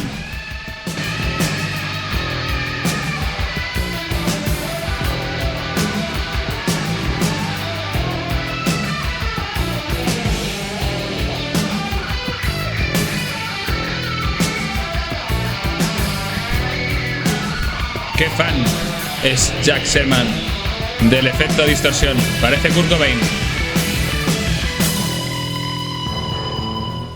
Toma ya. La distorsión baja hasta la destrucción total del mundo.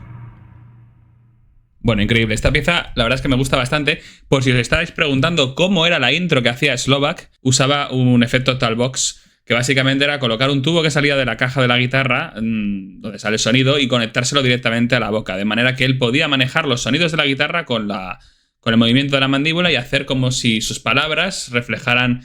En vez de contároslo, lo mejor es que lo escuchéis porque es brutal. Así sería la intro que hacía Slovak de esta canción.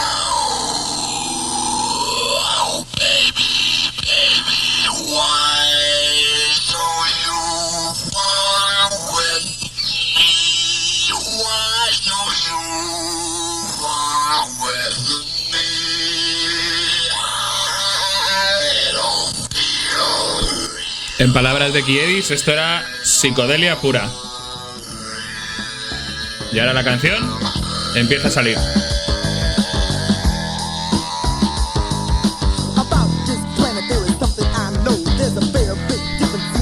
Bueno, brutal. No sé si prefiero el solo de Sherman, o sea, la introducción de Sherman, o la intro de Slovak. La verdad es que es una cosa que, como son tan diferentes, a mí me da la impresión, además, en este tema, que Sherman en este disco, y sobre todo en este tema, va totalmente a su bola, hace lo que quiere. Hace solos con distorsión, hace solos imitando a David Gilmour, hace lo que le dé la gana. Pero bueno, séptima canción del álbum, Mommy, Where's Daddy. Yo con esta canción tengo sentimientos encontrados. Primero porque la letra me parece súper turbia. No estoy muy seguro de lo que quería trasladarnos Kiedis con esta letra. La letra es ambigua, como tal. Es una canción compuesta por los 4 miembros. Eso es importante. También introdujo un poquito de aporte Andy Gill, el productor, para ser más comercial, como casi todas las del álbum. Entonces, esto no es nada nuevo, ¿no? La guitarra de Sherman aquí, de nuevo, para mí, de lo mejor.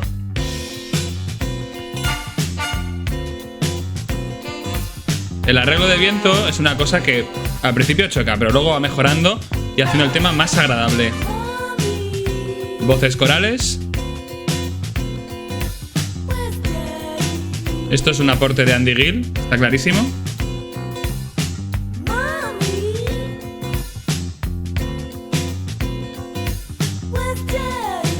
Y ahora contesta Kiedis con su voz fantasma.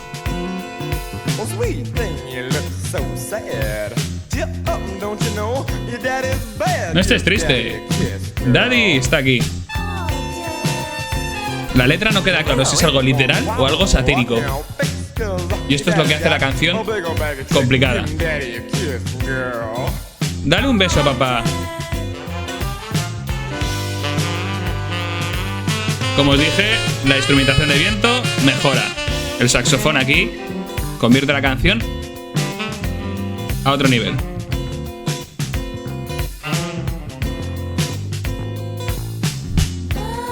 Luego la canción es muy repetitiva, también es verdad. Casi que nos interesa llegar directamente a la parte final con el solo de Sherman.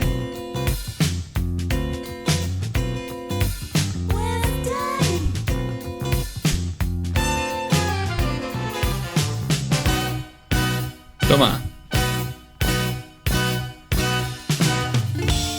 De nuevo, como en la introducción, la dinámica es igual, es una guitarra acústica. Es la primera canción en la que utilizan la guitarra acústica de toda la discografía de los Peppers.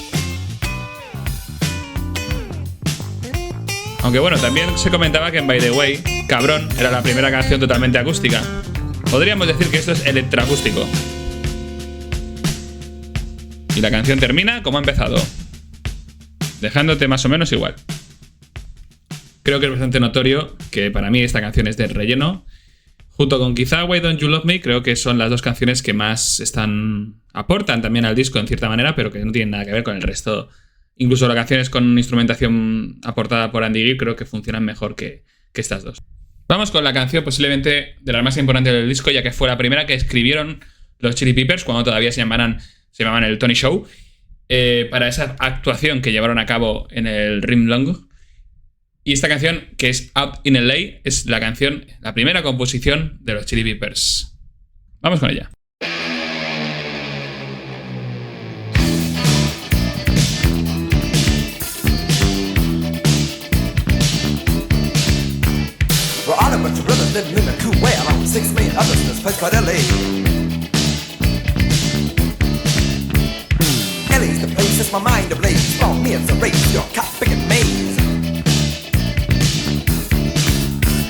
Una canción funky y rápida, como muchas otras del álbum. Aquí Kiedis sigue buscando su estilo rapeando y de verdad que lo consigue. El bajo de The Flea es sin duda lo mejor del tema.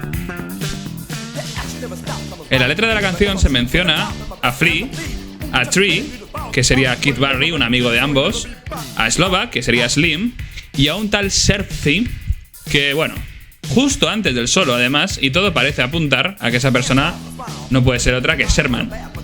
Al final, como mencionábamos, las canciones de Kiedis también incluían personajes, y aquí estaba la banda entera. Bueno, faltaba Cliff Martínez, pero bueno.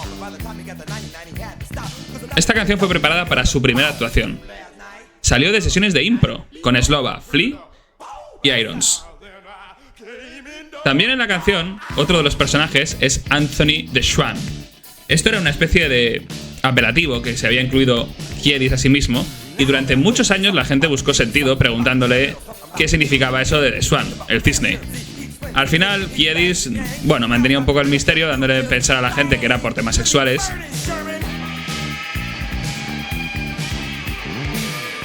Y al final él mismo lo ha aclarado que se debía a su forma de bailar. Intentaba hacer cosas de bailarina y acababan siendo choques absurdos.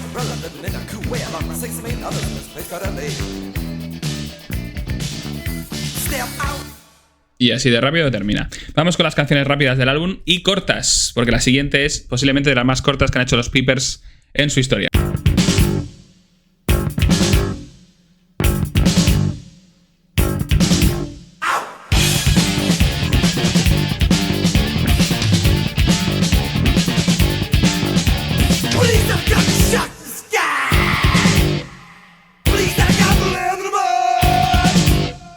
Esta canción, que apenas dura 1 minuto, 16 segundos, era una de las canciones favoritas de Anthony Kiedis. Fue la famosa canción que Andy Gill escribió en su cuaderno de notas como que era una mierda, lo cual destrozó el ego de Kiedis.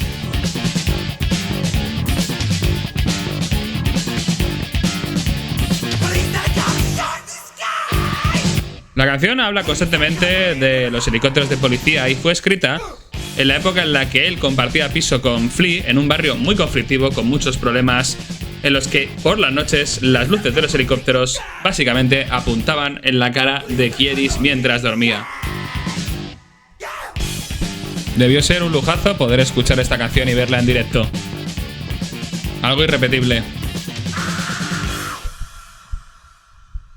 Y si esta canción os ha parecido corta, esperaros a ver la siguiente. You always think the same. You always think that you always think that you always think the same. You always think you always think that you always think the same. You always think you always think that you always think the same. You always think you always think that you always think the same. You always think you always think that you always think the same. 19 segundos. Esta es la canción número 10 del disco, You Always Sing the Same. Básicamente es una broma entre Kiedis y Flea, que siempre canta lo mismo. En fin, no vamos a analizar mucho más. Última canción del disco, número 11, Grandpappy Do Plenty. Esta canción es muy peculiar, es una canción sin letra. Una canción compuesta entre todos y donde la presencia de Andy Gill es brutal. Porque al final esta canción yo creo que era un producto único y exclusivo del productor. Se nota en el estilo, es la canción más desubicada de todo el disco. Si las canciones de relleno eran de relleno y no pegaban mucho, esta canción parece un producto de un grupo de rock progresivo. Atención.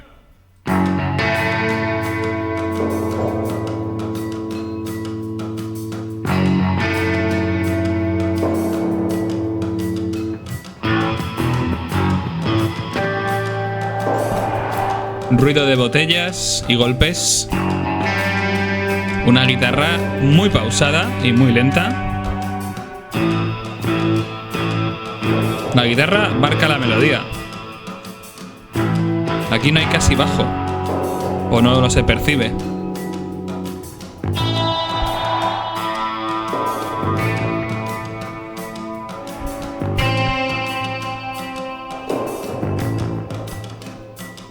La verdad es que es una canción que como cierre del disco es brutal. No tiene nada que ver con el resto, pero como cierre de un disco podrías ponerlo en cualquier álbum de cualquier banda y sería genial. Para mí es una de las mejores del disco y la única pega que le podemos poner es que es la única en donde todo se puede lucir menos Kiedis y en menor parte Flea.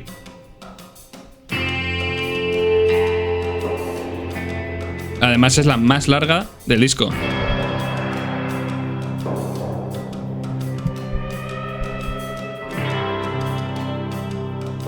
Y atención al gong que va a sonar en el minuto 1:40.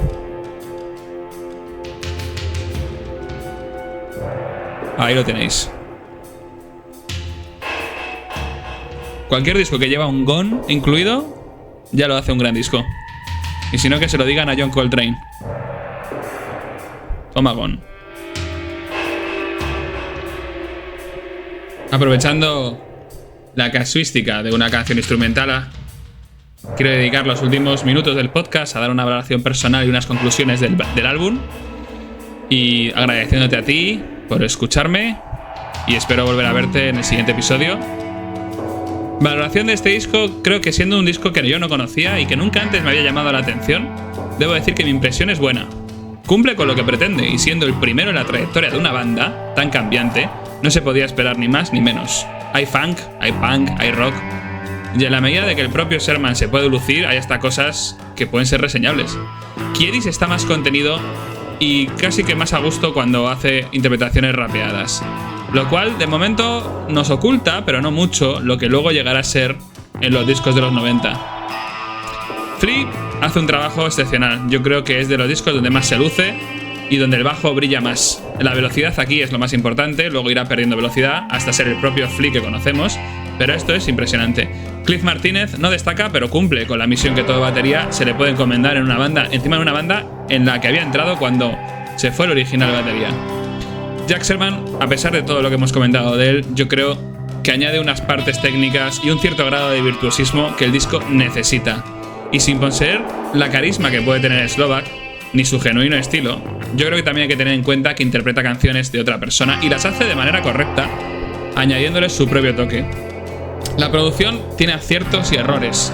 La sección de viento en ocasiones estorba y en ocasiones le da un aspecto más agradable, o sea que también podemos reseñar que de vez en cuando funciona. Los que pretendían escuchar rudeza underground pudieron quedar insatisfechos con el resultado de este disco, como fue el hecho de Kiedis y Flea, y los que pretendían ver una máquina comercial acorde con lo que se pretendía a mediados de los 80 también quedarían insatisfechos. Este es el eje entre Gill y seguramente Sherman, el eje de lo comercial. Por eso chocaron tanto en la grabación. En el próximo episodio analizaremos el siguiente disco de la banda, Freaky Styley, y espero que podamos volver a encontrarnos nuevamente y muchas gracias por haberme acompañado en este episodio de Red Hot Chili Pepper Discografía. Un saludo y nos vemos pronto. Vale, no me quiero despedir sin antes poneros una despedida en condiciones. Este último tema, que apareció en la versión de 2003, es What Is This, el tema que le compuso Anthony Kiedis a Nina Hagen, artista alemana vinculada a Kiedis justo antes de empezar con los Chili Peppers, y que creo que os puede gustar. Un abrazo, nos vemos pronto.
Sad couch, another view. Well, that's unfair act, self-forgivingly rude. It'll put your karma in the worst of moods.